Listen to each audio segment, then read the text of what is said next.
बिस्मिल्लाहिर्रहमानिर्रहीम।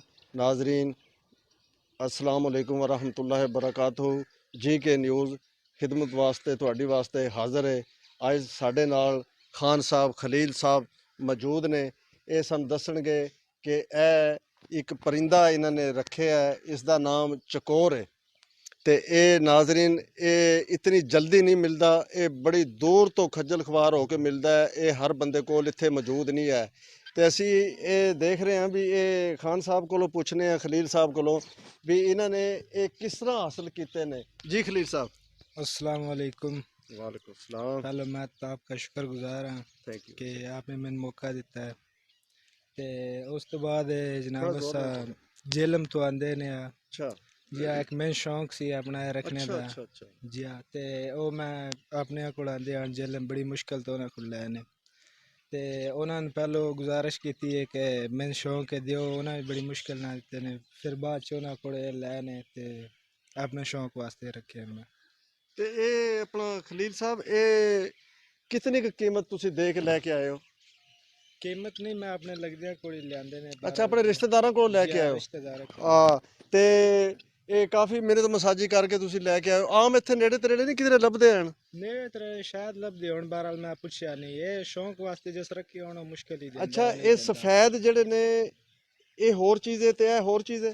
जी हाँ, नस्ल एक एक ही है, बहरहाल इन्हां दा रंग थोड़ा जिहा चेंज है। रंग चेंज है। जी। ते ये अपना खलील साहब ये जड़े ने इन्हां दे अंडे बच्चे किस तरह कढांदे हो तुसी? ये आंडे दे छड़दे ने, बहरहाल जेड़े बच्चे होंदे ने जी ये जी। मुर्गी कोल ही कढाई दे ने। अच्छा ये अच्छा। आप नहीं करदे बच्चे। ये मुर्गी कोलों कढांदे हो? जी हाँ। अच्छा अच्छा, मुर्गी कोलों अंडे इसते? जी हाँ, मुर्गी है ट्रक। अच्छा जी हाँ। अच्छा अच्छा। ते ये किन्ने दिनों बाद अंडा देंदी है? ये आंडे फिलहाल हुण तो नहीं देनियां, तकरीबन कुछ दिनों बाद देन लग जांदियां। ये किन्ने दिनों बाद कह रहे हो? फिलहाल हुण तो नहीं देंदियां, बहरहाल देन लग जांदियां तकरीबन महीने डेढ़ बाद। ਉਂਝ ਕਿੰਨੇ ਕ अंडे ਦਿੰਦੀਆਂ ਨੇ? आंडे थोड़े ही होंदे ने, 10-12 होंदे ने, 8 जड़े इन्ने होंदे ने। ਤੇ ਇਹ ਕਿਤਨੀਆਂ ਚਕੋਰਾਂ ਨੇ ਤੇ ਕਿਤਨੇ ਚਕੋਰ ਨੇ? ਇਹਦੇ 'ਚ ਜਿਹੜੇ 2 ਨਰ ਨੇ ਤੇ 3 ਜਿਹੜੀਆਂ ਮਾਦੀਆਂ ਨੇ। ਦੋ ਨਰ ਨੇ, ਜੀ ਹਾਂ। ਤਿੰਨ ਮਾਦੀਆਂ ਨੇ। ਜੀ ਹਾਂ। ਤੇ ਇਹ ਕਿੰਨੇ ਕੁ ਦਿਨਾਂ ਬਾਅਦ ਆਪਣਾ ਬੱਚੇ ਤੇ ਫਿਰ ਉਹ ਮੁਰਗੀ ਥੱਲੇ ਉਹ ਤੇ 21 ਦਿਨਾਂ ਬਾਅਦ ਕੱਢਦੀ ਹੈ ਨਾ? ਨਹੀਂ ਨਹੀਂ, ਇਹਨਾਂ ਦੇ ਬੱਚੇ ਉਹ ਜਿਹੜੇ 40 ਦਿਨਾਂ ਬਾਅਦ ਨਿਕਲਦੇ ਨੇ, 40-42 ਦਿਨਾਂ ਬਾਅਦ। ਅੱਛਾ ਜੀ, ਜੀ 40 42 ਦਿਨਾਂ ਬਾਅਦ ਇਹਨਾਂ ਦੇ ਜੀ ਬੱਚੇ ਹਾਂ। ਨਿਕਲਦੇ ਨੇ? ਮਾਸ਼ਾਅੱਲਾ, ਜ਼ਬਰਦਸਤ।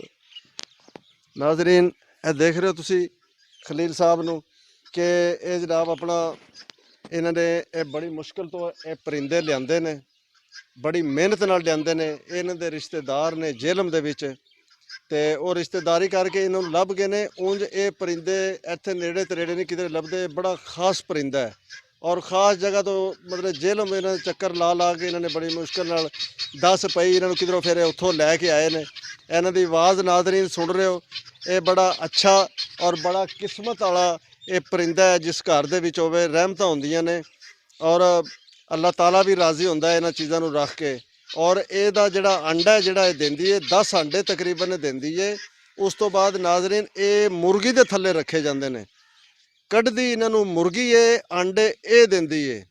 ਹੈਂ ਜੀ, ਇਹ ਰਲ ਮਿਲ ਕੇ ਦੋਵੇਂ ਬਰਾਦਰੀਆਂ ਜਿਹੜੀਆਂ ਨਾ ਇਹ ਬੱਚੇ ਕੱਢਦੀਆਂ ਨੇ ਤੇ ਉਸ ਤੋਂ ਬਾਅਦ ਫਿਰ ਉਹ ਬੱਚੇ ਕੱਢਦੇ ਨੇ। ਯਾਨੀ ਕਿ ਅੰਡੇ ਇਹ ਤਕਰੀਬਨ ਇੱਕ ਇੱਕ ਜਿਹੜੀ ਏ ਇਹ 10-10 ਦਿੰਦੀ ਏ।